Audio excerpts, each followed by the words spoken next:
I want to introduce Beth Bostic. She's the instructional resource teacher at Orchard View, and she's going to be presenting tonight with myself. She uses the toolbox to support teachers with Tier 1, Tier 2, and Tier 3 with their instructional plans as well. She also trains instructional assistants, and she's going to talk to you a little bit about that, to use the lessons from Teacher Toolbox. What else does she do? She provides professional learning alongside of the instructional coach and myself to support all students from Tier 1, 2, and 3, and for G&T as well. So you're going to find many uses for this toolbox, and I'll give you an overview in just a second of what grades you can use it with. And this is part one. We do have a two-part series. We're going to discuss the foundational pieces this time, but we're going to show you where the toolbox is, and we're going to go through some resources. And so let's go ahead and move to the next slide. iReady Teacher Toolbox. The purpose is to reach Tier 1, 2, 3, and G&T. So all students, it's a digital collection of lessons to meet the needs of all students. It's also a seamless connection between data and instruction. It should be driving our instruction when we get the data that we have available to us in iReady. Using these lessons also closes learning gaps. We have data where schools have used iReady Toolbox along with the selected times for Tier 1, 2, and 3 students, and anywhere from 22 to 30% increase these schools have seen by using the toolbox along with other components of iReady. So this was kind of the last piece that existed with iReady. So we wanted to make sure that schools did have this. You have this, all schools have this until the end of December, and we've had over half now of the schools who have purchased it through May or June of this year, and some have purchased it through half of the school year for next year as well, so that you shouldn't see any gaps in using this. Lessons can be used with whole group, small group, and one-on-one. Instructional assistants can also use this with small group and one-on-one as well. Anything I missed there, Beth? No, sounds good. All right. You should have received a packet unless you signed up today, okay, in the mail. Give me a thumbs up or say yes or something in the messages, if you wouldn't mind letting me know that you received that envelope. Hey, Sarah, good. I got some thumbs up. Hey, Dana, yes, good. Okay, so I put them all in the mail and they delivered them all. Awesome, awesome.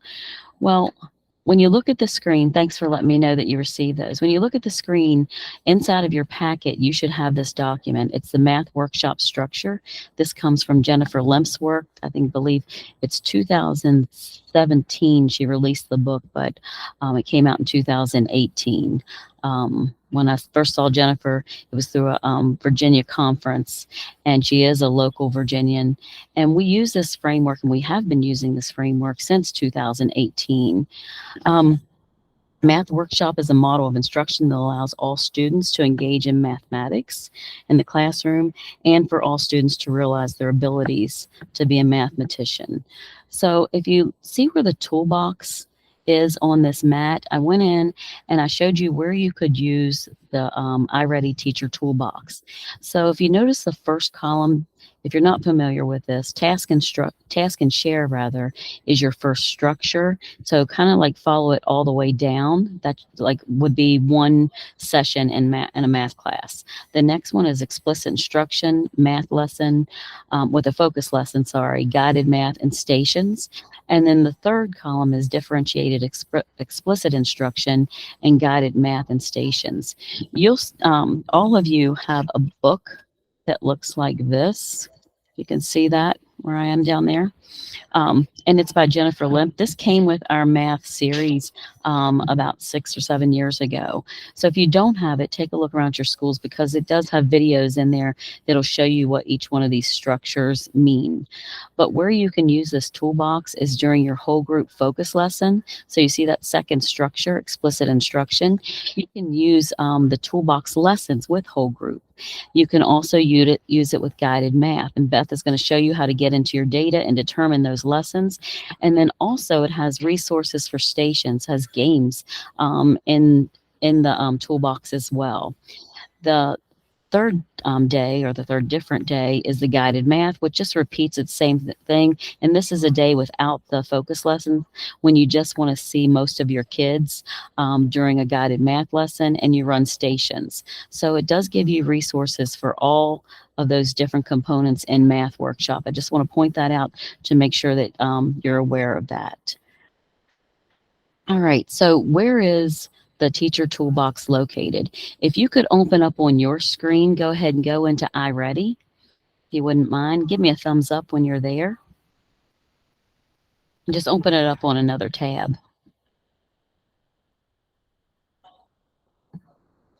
Thank you, Alyssa. You're good with the thumbs up.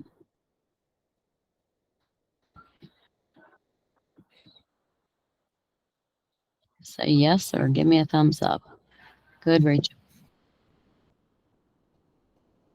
All right, Dana's giving me the real thumbs up. Good job. Okay, as soon as you open up iReady, you'll see right down here on this, you see the diagnostic status, diagnostic results, and instruction, all that across the top. But right below that, you see that teacher toolbox? That's where it's at. So go ahead and click on it.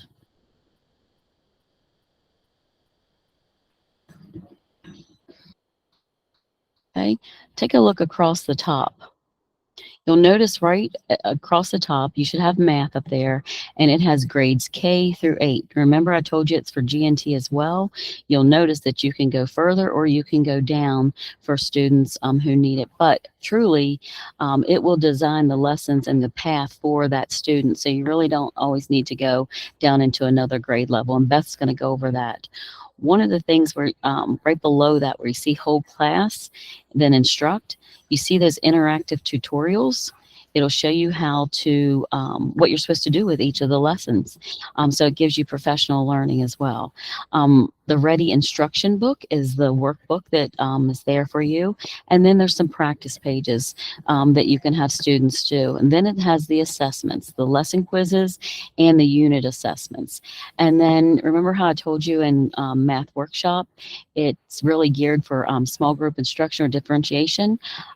You'll see that it has teacher-led activities for their small group and the student-led, and those are math centers or activities. And if you put the name game on it, that's really what kids are after, and a lot of them can be set up as games. Any questions so far? Okay, just so you know where it's at, okay? So Beth, you're up right now. Do you want to drive? Do you want to pull it up, or do you want me to just click for you? You can click for me if you want to. Okay, or are you going to have to bring some things up? I may have to bring some things up. Okay, let's go ahead and switch. I'll stop, okay? It'll just take a second.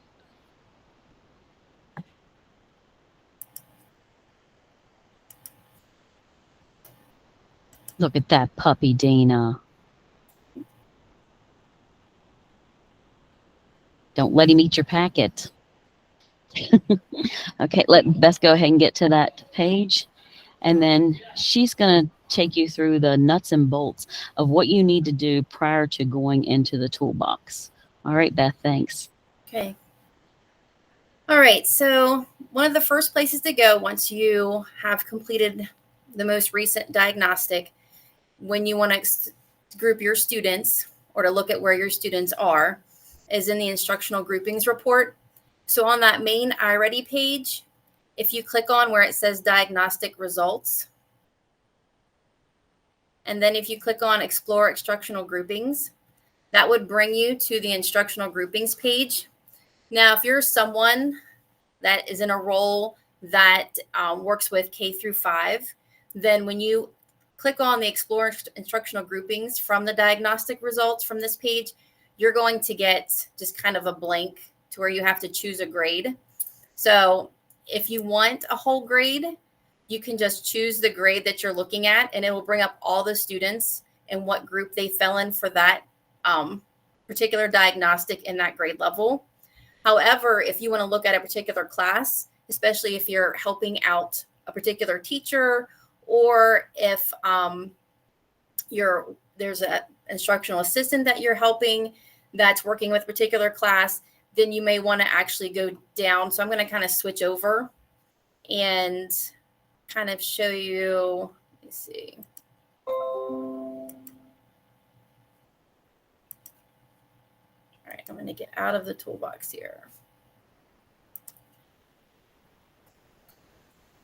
Okay, let me go back into my login. Give me just a second. It logged me out.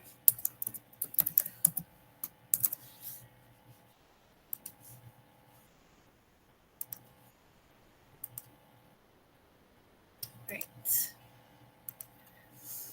So if you want to look at a particular area, then if you go into reports, if you have school access, if you're a math specialist or like me, an IRT or an instructional coach, then, and you want to drill down to a class, then you need to go through the reports section and go to class and then access instructional groupings that way. And that way you can choose one class to look at and just see the groupings for that class.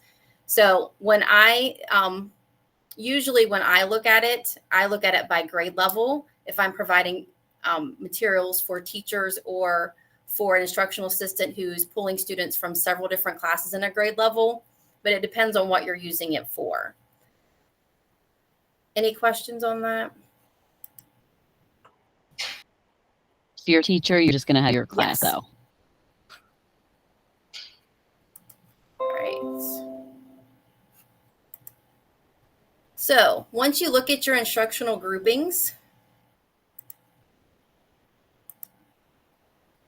it should have come up this way. This is a class. So what I do is I went through the reports and chose a particular class and just to see the 5 groupings. So anytime the diagnostic is given, it'll break either the grade level or it will break the class into 5 particular groupings. And each grouping has a particular meaning that will help maybe give you a starting point to where to begin with your small groups in guided math or in small group intervention.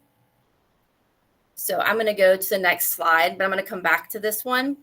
So actually in this class, most of the students were grouped from that very first diagnostic in grouping 1 and 2, 13 of the students. I didn't have anybody in grouping 3 in this 4th grade class, but I did have a few in 4 and 5. So what do the instructional groupings mean? Well, if you have students, so the majority of these students were groupings 1 and 2. Those are students who, when they completed the first diagnostic for the school year, were below grade level in those basic mathematical skills, number and operations, or algebra and algebraic thinking. Grouping 1 was 2 or more grade levels below.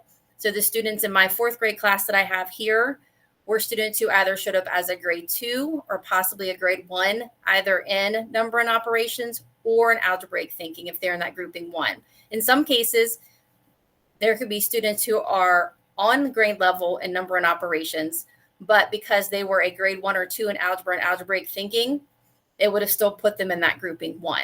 And that's where you would have to narrow down the groups even more once you go into those instructional groupings and think about placing your students.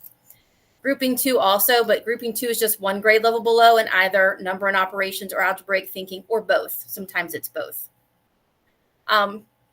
Once you get into groupings 3, 4, and 5, those students, when they completed the first diagnostic or whatever the current diagnostic was, they were actually on or above grade level in number and operations or algebraic thinking. However, in groupings 3 and 4, they fell below grade level in geometry or measurement. And then grouping 5 is kind of like the outlier, where they're the ones who in all 4 domains actually performed on or even above grade level. So those are your students who are actually exceeding grade level expectations. So as I go back and look at my instructional groupings, I see that the majority of my students that are here in this class fell in either being 2 or more grade levels below in number and operations or algebraic thinking, or 1 grade level below. And that's going to kind of determine the materials and maybe the schedule that you have within your math workshop and within your guided math.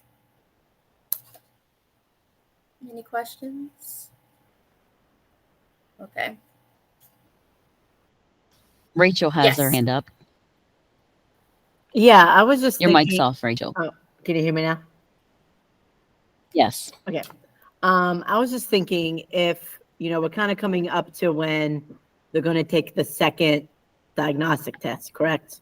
So Correct. this data, like if we're looking at students now, could potentially maybe be outdated.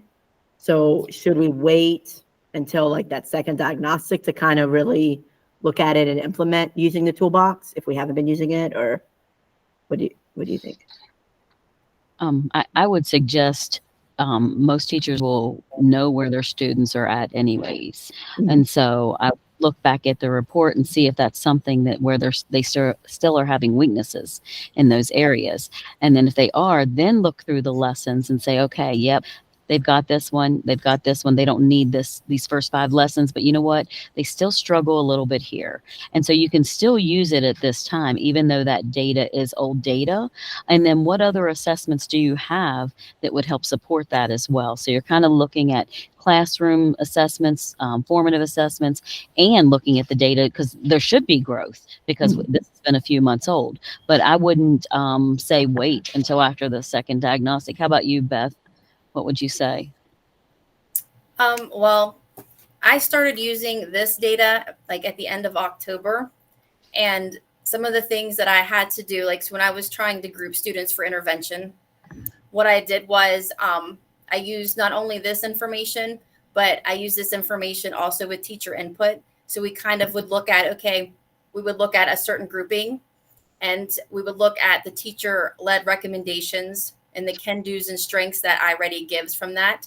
And as we went through that list, we would talk about, is this what you saw? Like, what are you seeing in class? They say, well, some of the things are like, well, there are some weaknesses. We do see some weaknesses in this. However, we feel that they seem to have this. We just kind of go through it as a checklist to see where they're at. It's kind of how. So we used kind of teacher input along with what it said, but we used kind of what I already said as a guidance, because even in September or even the beginning of October, when I had just individual teacher meetings, we would go through it and things had changed even within that month from the time the first diagnostic was given. I think that collaborative discussion is key, Beth. I'm glad you mentioned that. Also, if you have a math specialist, think about the gaps that still exist where they know it exists, and they could be pulling specific lessons to close that gap as well. So it's not just for grade level teachers. And Emily Coleman has her hand up. Go ahead, Emily. Thank you. Are you going to show us how to get those specific lessons from this data? She sure is. Okay, cool. Thanks, Emily. Great questions. Any other questions? All right, keep going, Beth. Okay. So once you have what this page is that shows the 5 iReady instructional groupings and has your grouping 1 with your list of students, go ahead and click on one of the groupings. The screen that I'm going to show you, I clicked on grouping 1 because grouping 1, I like in my role, grouping 1 would be someone where I would provide intervention resources for. So that's where I start.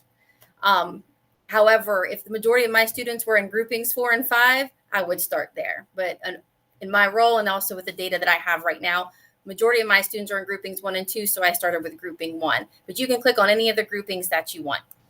And so if you were a math specialist, Beth, what grouping would you choose? If I was a math specialist, I would also choose groupings 1 or grouping 2, because a lot of the students you probably see, of course, are those students who are in those basic foundational skills, having gaps. And that's what grouping 1, especially grouping 1, if not groupings 1 and 2, will show. Thank you.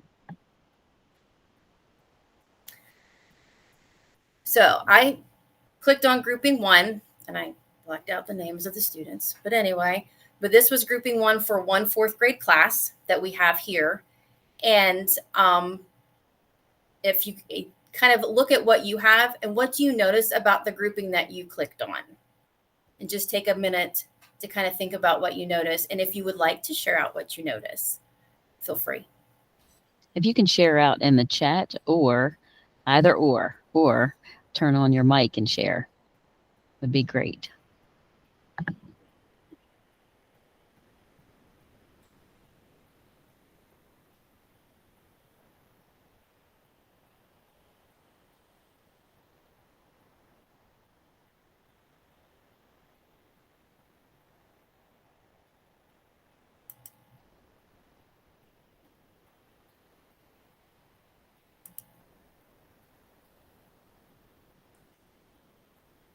I'll kind of share what I. Oh, okay, good. There you go. It just takes them a second. But we have good Yeah. ways. Yep. Sarah, were you going to say something? Go ahead. You're waving your hand. Oh, I just noticed that all of my students in group 1 are all on the same level across the board. So for number sense, Mm-hmm. algebraic thinking, measurement, and geometry. Hmm. And there's 1 or 2 outliers, but basically they're all K, Mm-hmm. which is several. I teach second, so several grades below grade level. And Alyssa says they're all in red for number and operations. Do you want to say anything about that, Beth? Well, if they're all red, you have a lot. Depending on if they're all red, that means they are well below grade level. There are 2 or more grade levels below. And number and operations, that's where I would start. I always start with number and operations because those are your foundational skills. That's your place value. That's your operations. It's really hard to go into algebraic thinking without having those basic skills at least closer to grade level, especially if you want them to access grade level material. So that's normally where I would start. I know when I looked at the groupings from this class, it was a little bit, I don't know, I guess surprised, because when I looked at number operations, I expect grouping 1, all of them to be red, like you guys are saying, all of them. And then I had 2 that were not. 2 of them were, one was an early 4 in number and operations, but was put in grouping 1 because of algebraic thinking. And then the third student down was also only 1 grade level below. So they were also on there just because of algebraic thinking. So that kind of switched my mindset of how I would group these students and what I would need to look for. So I wouldn't necessarily put the early 4 in grade 3 in a group with the number and operations, the rest of those students. I would actually put them probably in grouping 2 students. And then I would look in my grouping 2 students to see if any of those students were a little bit below level in number and operations, just to see if they felt it maybe would fit better there. So that actually, by pulling that up, it does kind of change maybe how you would group things in your classroom. Or it could be like the one student that says early 4 number and operations. I know who that student is. I remember who it was when I put a little black marker over him. And it surprised me that he's early 4 because in class, and I've worked with him personally, he does have some number and operations gaps. So then I would have to use what I've seen in class, my own observations and other assessments that were done in class to really see, is he an early 4 or did he just seem to do well with that multiple choice that day? So again, you have to kind of use some of your classroom data, conversations with teachers, if you're a math specialist or someone in my role, to kind of figure out where they would actually fit. And where would you want to start? Mm-hmm. Then you have Kathy Williams, which is Sarah Williams. Number and operations is the weakest area in her group 1. And then Rachel has, I have 4 students with stars next to their names. Stars. I know. I've never seen a star. Yeah, well, there's a key at the bottom. It says student needing additional differentiated instruction. So I think the students are even possibly lower than what I already can determine. Do they have them at emerging K? No, they have them at grade 1, but it says like are significant behind in the quantitative areas of number operation and algebraic thinking. Interesting. And what grade are you looking at, though? 4th, and those are students that are in my group that I've been seeing. So I guess that's a good thing, I guess. But I just thought that was kind of interesting. Yeah. Seeing 3 out of the 4. I'm not seeing one of them, but. Well, thanks for sharing that. And I would figure out why I'm not seeing the other one, though. Yeah. Because maybe that's one that you would want to see, you know? Yeah, true. Okay. Any other questions or thoughts? Okay. All right. So do you see, like, if you have, so in your group, if you have grouping 1 up and you have, say, 8 or more students in grouping 1, how would you group those students? Because in small group, 8 students is too much, especially if they're that far below. So how would you figure out what groupings would be with each student? Like who you would put together is what I'm trying to say.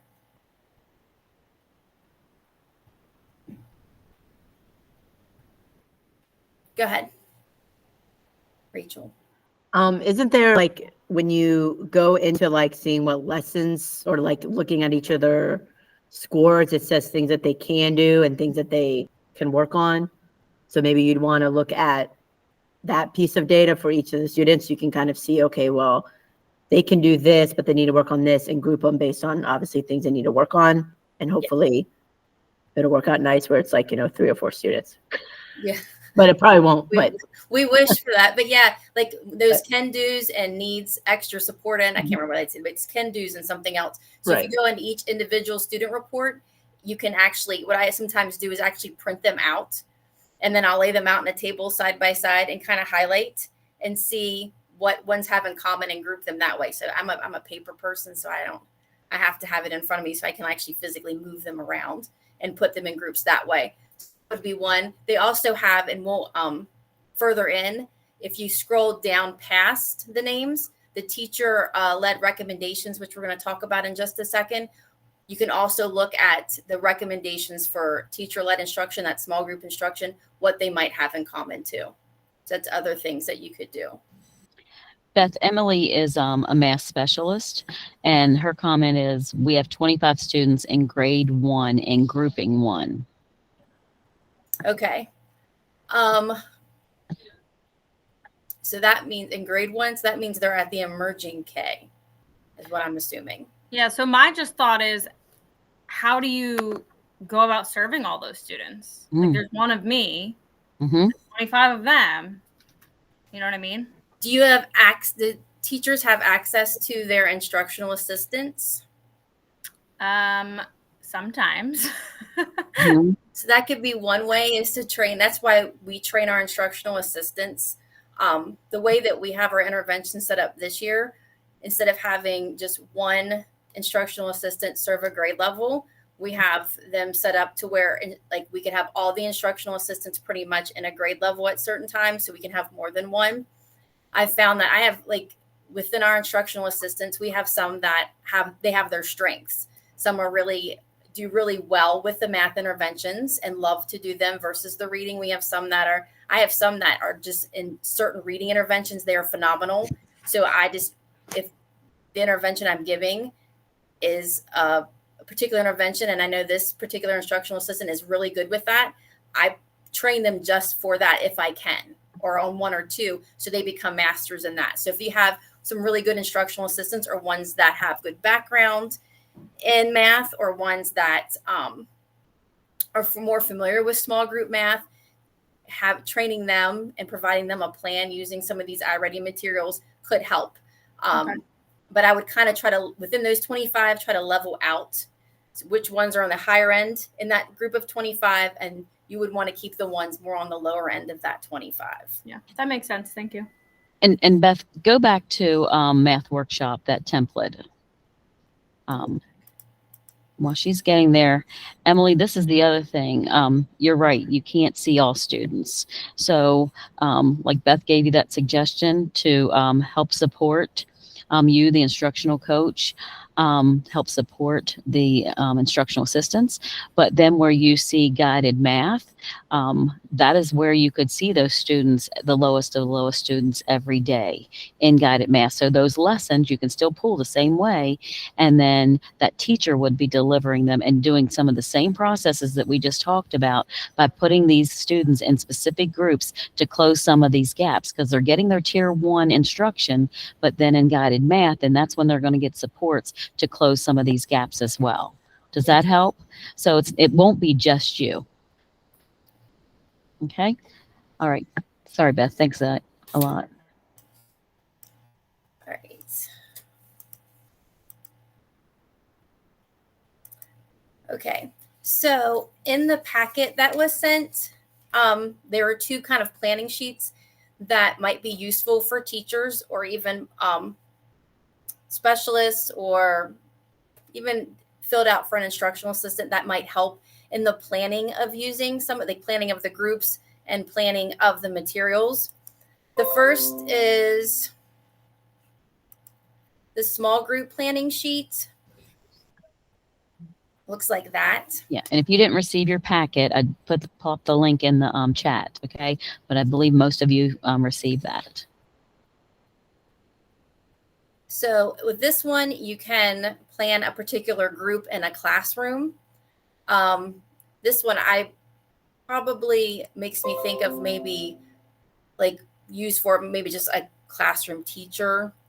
Or it could be used. I mean, in any instant, it could be used for planning groups throughout the day if you're someone who meets just with groups throughout the day. With I haven't necessarily used this one. I kind of used the format of it, but then when I plan out the intervention for the instructional assistants that I work with, or even for some teachers, I actually am a little bit more like day 1, day 2, day 3. It's kind of more of a lesson plan, but I kind of use the format of these are the students, these are the resources that you're going to use, but then I have more explicit directions in like the I do, we do, you do format when I use some of the toolbox, and that's mostly for the instructional assistants. But this is just like a good way to kind of jot down your thoughts when you're first looking at your data of, okay, these are the students in grouping 1. These are the students that have similarities. What am I seeing with them? Those can-dos we talked about. What are some things that based on the teacher-led recommendations or based on their individual data that they're struggling with? And then you can jot down as we get through the teacher toolbox and some of the resources there that's recommended. You could jot down like which pages or the names of the actual documents are. So this is kind of like almost like the rough draft that you can list at the top. And then in the take action, when will this small group meet and for how long? So if it's one of yours grouping, say a grouping 2, or where they're just a grade level below or half grade level below, it may not be for every day. Or that grouping 5, that could be if you have 4 or 5 students in that grouping 5 who are above or on level or above, this could be something to kind of plan out what instructional resource that you can use. Since we have access to K through 8, if you have a 4th grader who's actually testing as an early 5, if you have a group of 2 or 3, you could plan out maybe once a week or more than once or twice a week, the things that maybe to push them beyond what you're actually doing in the classroom. And then it kind of talks about where you have at current placement level. So this one is basically, where are they at currently on their iReady diagnostic? Are they in grade 1 or grade 2 in that area that you're going to be focusing on? And then what grade level content are you currently teaching? So for example, if you're teaching multi-digit multiplication, however, you have a student who is at grade 2 in number and operations, you're going to have to kind of think about if they're at grade 2, they don't have the number sense within their knowledge to actually be able to do multi-digit multiplication. What am I going to have to do to help them access it? What manipulatives are they going to need to use to help them access it? What strategies do they need to have in order for them to access that curriculum as I fill in the gaps in small group? So this is kind of a good thought process. And current placement, at current placement level, they're here. And then what am I going to do to help them access grade level content in the classroom? What I like about this is it makes everything purposeful. You're not taking anything by chance. You're being very deliberate using your data and choosing the right lesson for the right kid. So again, that goes back to math workshop. Just be very, very purposeful in every minute that when you're teaching and instructing math lessons. So thanks for sharing that, Beth. Thanks. And the bottom thing is just basically how are you going to assess?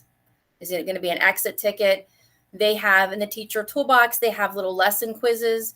I use that for progress monitoring within intervention. And we also can use that in small group. And those are already made for us. If you're using it in that teacher toolbox, that could be something else. They're very short as well, kind of like an exit ticket from a small group.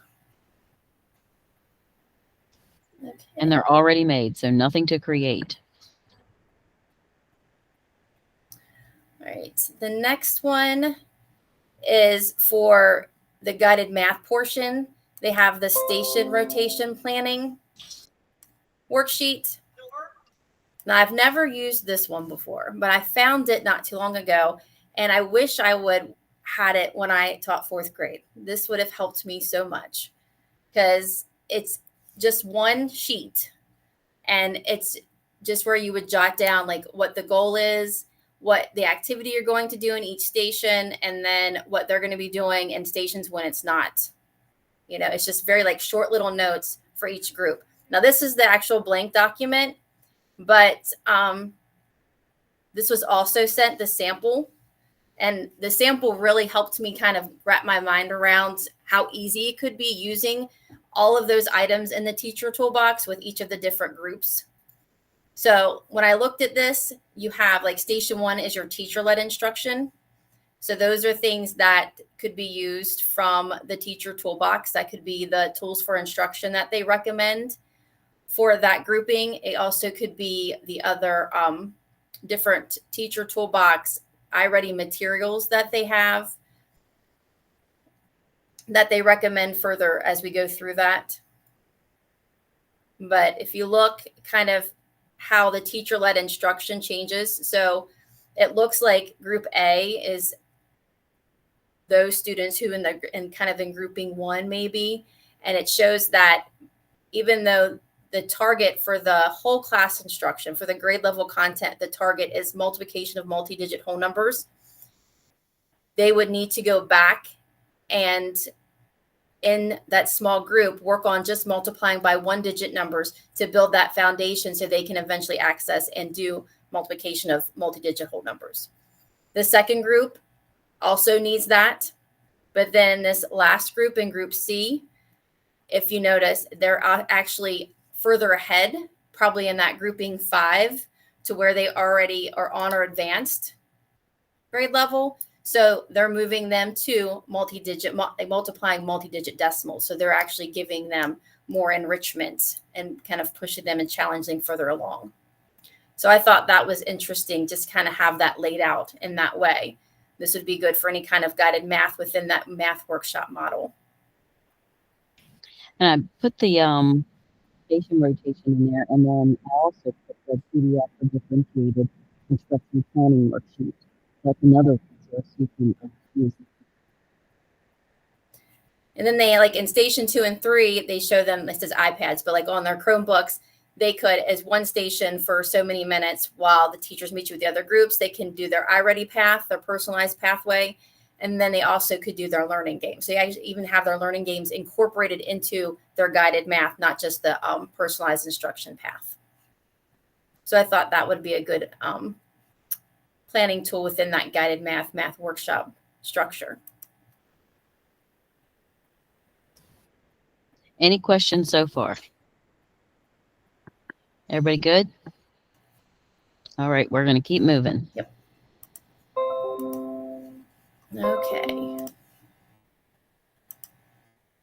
All right, so if you still have your instructional grouping up, if you still have this section up, if you scroll down further down the page, that takes you to the recommendations for teacher-led instruction.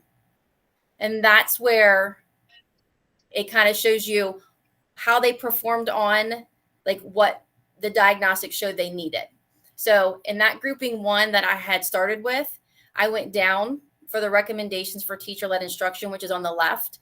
And it has it from basic place value, what they need in place value, to operations, into algebraic thinking. So the areas that they needed. And if you even go down further, it would also give you recommendations for geometry and measurement. I just only screenshotted the little bit. Yeah. So Emily, this answers your question. Going back to that, where are the lessons that you could use?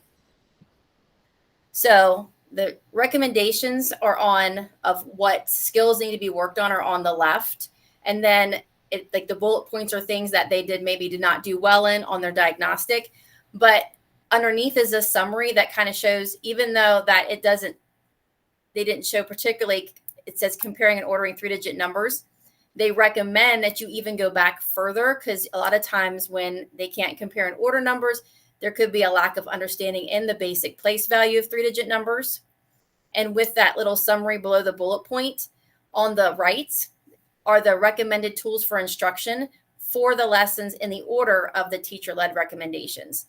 So in that number base 10, they recommend the modeling 3-digit numbers. So that goes back to making sure that they understand the place value of 3-digit numbers before going into comparing and ordering 3-digit numbers. And this is just one resource that is in iReady. They have more than that. And as you scroll down the page, you'll see that they also have the iReady. What do they call it? This is the iReady. I can never remember what it's called. It's like the iReady. I can't remember. It's not the, what's it called? It's the actual stuff in the toolbox. I just call it the iReady math lessons, but I know it has a different name. I'm going to look while you're talking, because it's not coming to me. So they have the tools for instruction. And then if you go down further under the resource on the right, they have the iReady math lesson numbers that go with also those different recommended teacher-led instruction concepts. And it is in order based on number base 10. Then it goes down to operations. And then it has them in order where you would go 2-digit addition with regrouping if they still need that. And then 2-digit subtraction without regrouping if they still need that. I have no idea the name. I just call them the iReady teacher lessons. Okay. And it gives a I lesson don't think number, it says. but I don't think that's the right name. Just says ready. Is it- Go Is ahead. it the ready lessons? Instruction? Yeah. It should be the ones that miswrite, and it has lesson numbers. I'll have to look at that. Yeah, just lesson 0, lesson 1, lesson 2. Yeah, it just says what unit it is and then what strand it is. And it's just lesson 0, and then it keeps counting. So Yeah. So the tools for instruction are a little bit different than the actual iReady lessons. The iReady lessons have more of a I do, and then we do, and then you do format within the actual different materials found in the lesson. And we'll talk about that more in the second date. The tools for instruction, these are nice short mini lessons. So these are short mini lessons, 1 per skill, that are designed to target student needs. And they can be used in a variety of ways. So they can be to review a skill whole group. So if you're getting ready to start a new unit, like you're ready to start multi-digit multiplication, and you want to review, say it's been like over winter break. So then you want to come back and you want to make sure that they still have multi-digit by 1-digit numbers or multiplication by 1-digit numbers. Then you could do the tools for instruction lesson that goes along with that. If you're working with a small group of students and you're like the one, if I go back to the comparing and ordering 3-digit numbers, and I'm not 100% sure that they really have making 3-digit numbers solid, then I could go back to that tools for instruction, making 3-digit numbers, and do that short lesson, because it would just be a 1-day small group lesson. It could be, again, additional practice in small group. You also can use it in enrichment, so that grouping 5, grouping 5 would have recommendations for tools for instruction as well. That's going to be more advanced. So it might be something, if it's a grade 4, they could have grade 5 or even grade 6 tools for instruction. So it might be a little bit more advanced to enrich them and to kind of push them along. You also can use them for intervention, but the tools for instruction can be a little tricky for intervention because, again, it's skill specific. So it's a one-time lesson. And I'll show you in a second, once you get to a certain part, you kind of have to use teacher type observations to figure out what your next steps are.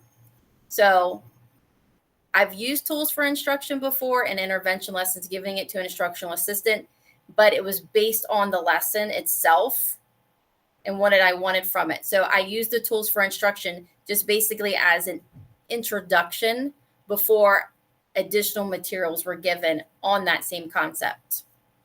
And then I did have to script it out a little bit more. So I had to not only print out the tool for instruction, but I also had to meet with the instructional assistant and kind of talk about and make notes on the paper about things they needed to do at certain parts to be more explicit and with manipulatives and other different types of materials that went with it.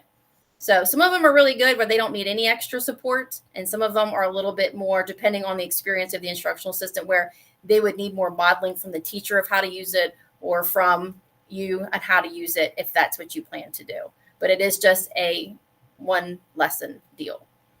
I'm going to show you one really quick. So this was the modeling 3-digit number one. They're really nice because it kind of tells you, it breaks it down. It tells you the objective using models. It tells the materials that they need. The place value mat is actually provided in the PDF. It gives you kind of a summary of what this focus is for that skill. And it does kind of go through and talk about what to do with bundling the base 10 blocks. And it gives you, it says 10 to 15 minutes depending, and it gives you kind of how much time it might take for that. And then it gives you, after they just practice with that, it gives you an additional activity that's more of, this is more of the I do, we do portion of it, to where this goes into we do, you do. So it gives them more independence. So, and this is usually, this part usually isn't that difficult for the instructional assistants, or even, I just usually, if I see something as I read through it before I give it to them, I'll make notes to the side and highlight for them to just bring attention to certain things when I talk to them about it. And then it gives another one. So this is a little longer tool for instruction, is it's down to 30 minutes. Now the check for understanding. Now this is where it gets tricky because if you're doing this as a teacher in small group, you would be watching them as they completed the check for understanding. And then you would observe, okay, if the student, like for this one, they have to use the place value mat to write the 3-digit number, and then they have to do it without the place value mat. But the nice thing is, if they use it as a teacher in small group, it kind of tells you what to look for. So if the student struggles to write the number using the actual place value mat or writing it in standard form, it gives you next steps to do. So it kind of gives you, here's your exit ticket, or this is your little progress monitoring point. And if you see this, this is what's going to need to be happening next. So it kind of gives you an idea of what to do next. So they're very good at kind of, if you want to see what they can do, this is a good tool to use for that.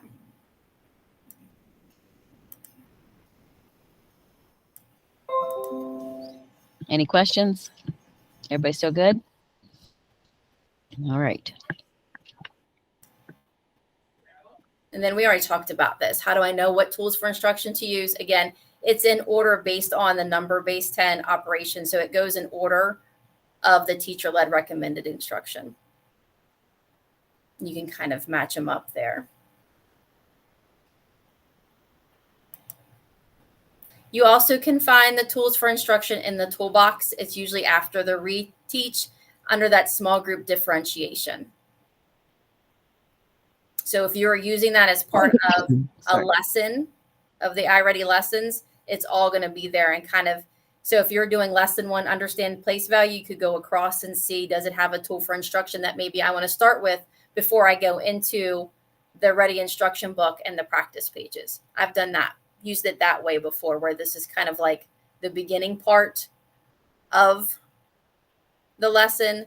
And then after doing that, I can see which parts of the ready instruction book, which part of the practice pages that I might want to use after observing how they did with the tools for instruction. Okay, it's your turn. All right. Basically, we wanted you to just go back into the teacher toolbox. So we want to make sure that you know how to do that. So if you could go back into it as well. Remember, it's just on your home page, and then it's right underneath of Standards Mastery. Or Beth goes to it a different way. She goes to Assess and Teach. Yeah, I go to Assess and Teach, and then I go the Teacher Toolbox that way.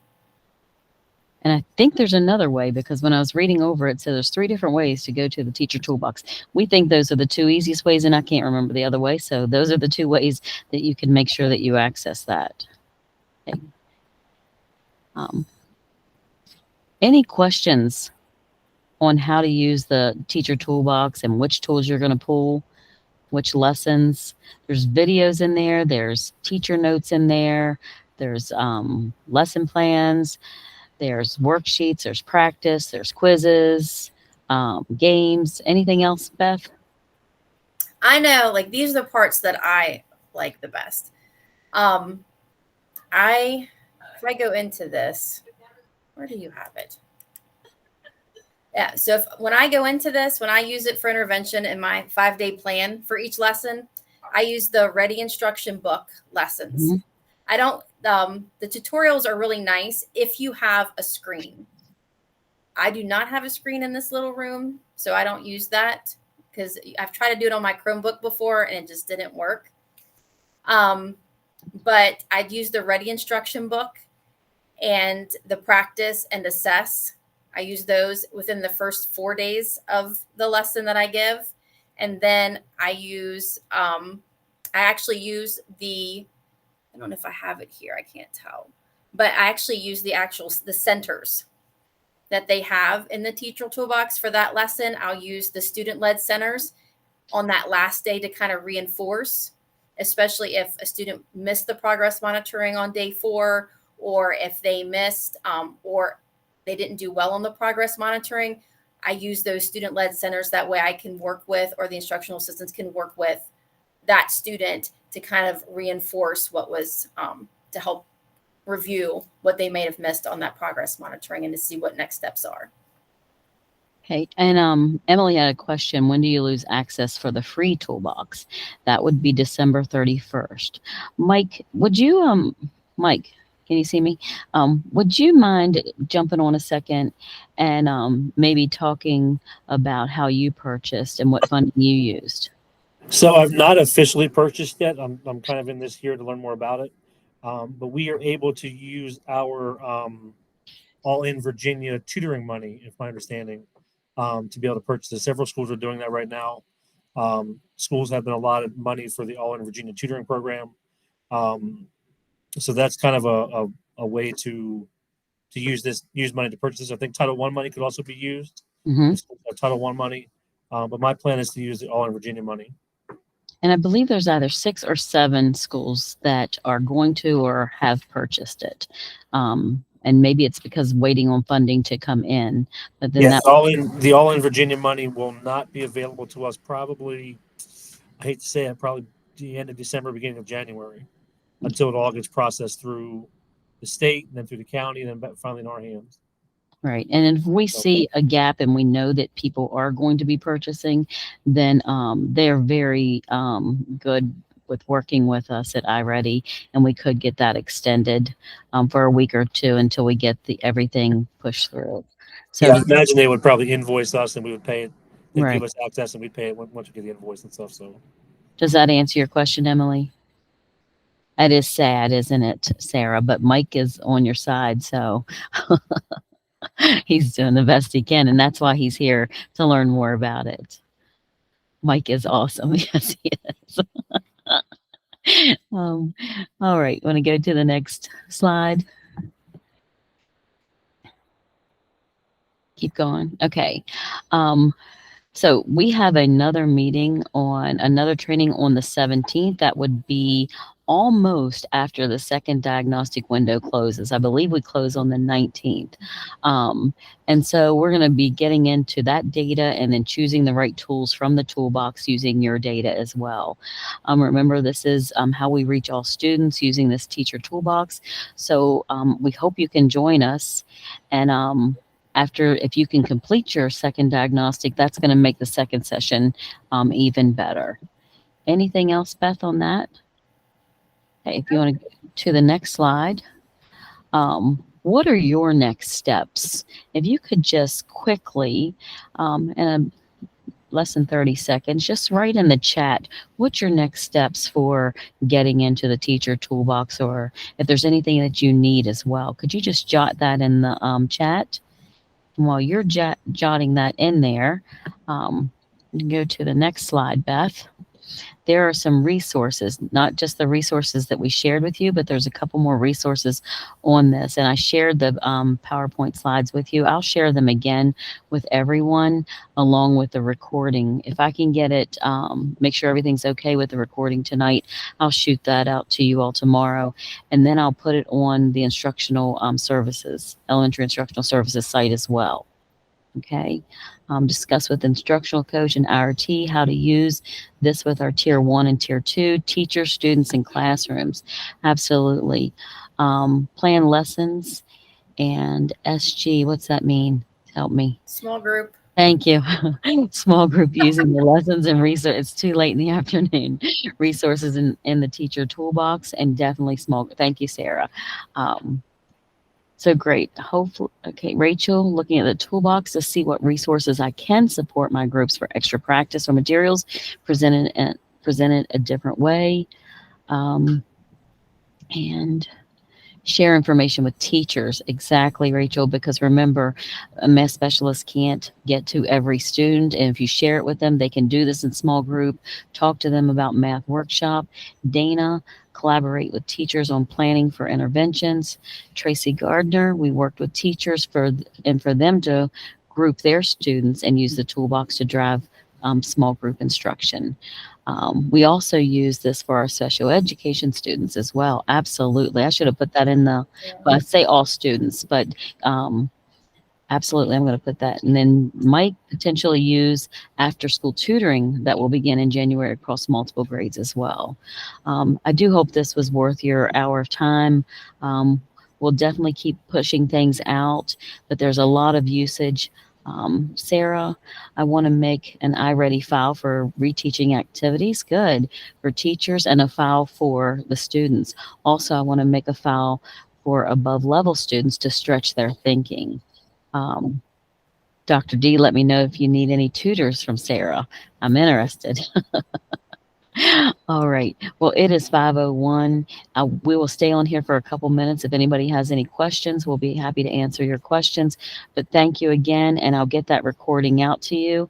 And hopefully this is something that you use, because we really do think it's worth it. Right, Beth? Yes. Yes. All right. Have a great night. And thanks again. I'm going to stop recording. Thank you. You're very welcome. Thank you, y'all. See you later. See you later. Bye, Amy. Bye, Nicole. Bye. Bye.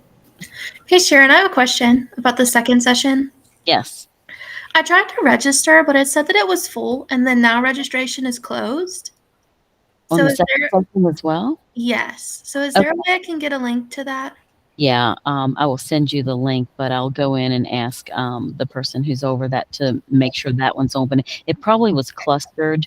I need to manage the recording and stop this recording. Yeah. For some reason, it was all filled up, and then registration was closed, so I couldn't sign Okay. up. I'll look into it, but I'm going to jot your name down and send you the link anyways, but I'll get you registered, okay? Perfect. Thank you. Thank you. Okay, I don't know if I don't know how to stop recording that. I'm trying. I'm going to cut this part out. Manage recording. Okay. Is it the 3 dots? Oh, stop recording.